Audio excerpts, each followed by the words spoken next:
ఆదివారం ఉదయం 7 గంటలు హనుమకొండలోని మాజీ ఎమ్మెల్యే పెద్ది సుదర్శన్ రెడ్డి ఇంట్లో ఒక్కసారిగా పెను విషాదం ముంచుకొచ్చింది. ఎలాంటి అనారోగ్య లక్షణాలు లేని ఆయనకు తీవ్రమైన గుండెపోటు వచ్చింది. భార్య స్వప్న వెంటనే ఆయన్ను రోహిణి ఆసుపత్రిలో చేర్చారు.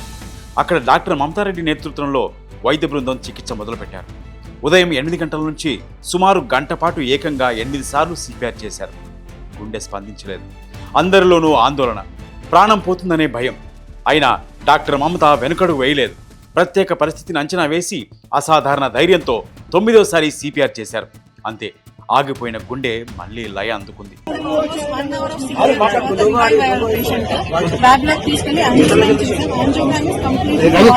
సో వేరే కాజ్ అయితే పల్మనరీ ఎంబాలిజం అంటే గుండె నుంచి లంగ్స్ కి రక్తనాళం ఉంటుంది.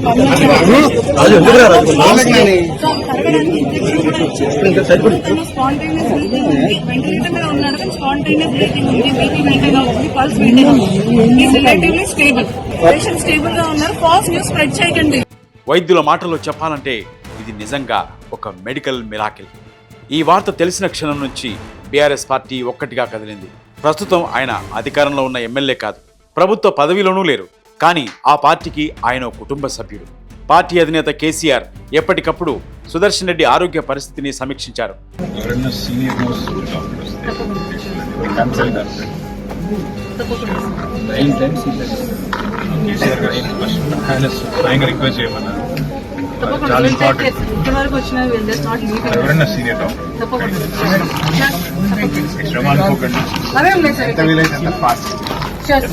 కేటీఆర్, హరీష్ రావు వెంటనే హనుమకొండకు పరుగులు తీశారు. భార్య స్వప్నకు ధైర్యం చెప్పి పార్టీ అన్ని విధాలా అండగా ఉంటుందని భరోసానిచ్చారు.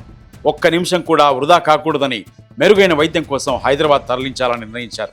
కేటీఆర్ స్వయంగా డీజీపీ, పోలీసు కమిషనర్లు, అధికారులతో మాట్లాడి వరంగల్ నుంచి సికింద్రాబాద్ యశోద ఆసుపత్రి వరకు ప్రత్యేకంగా గ్రీన్ ఛానల్ ఏర్పాటు చేయించారు. వీడికెళ్ళి అక్కడ దాకా కూడా పోలీస్ మిత్రుల హెల్ప్ తోని షిఫ్ట్ చేయడానికి గ్రీన్ ఛానల్ అడిగినాము, చేస్తున్నారు. మీరు కూడా దయచేసి సహకరించి జరగాలి. వెంటనే వారి కిందికి దిగంగానే అంబులెన్స్ ఫాస్ట్ గా వెళ్ళడానికి మీరు జరగాలి దయచేసి ప్లీజ్.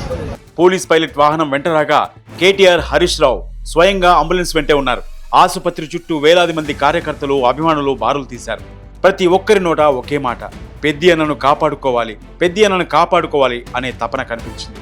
రాజకీయాల్లో పదవులు వస్తుంటాయి, పోతుంటాయి. కానీ అధికారం లేనప్పుడు కష్టకాలంలో ఒక నాయకుడి కోసం పార్టీ మొత్తం ఒక కుటుంబంలా కదలి రావడం చాలా అరుదు.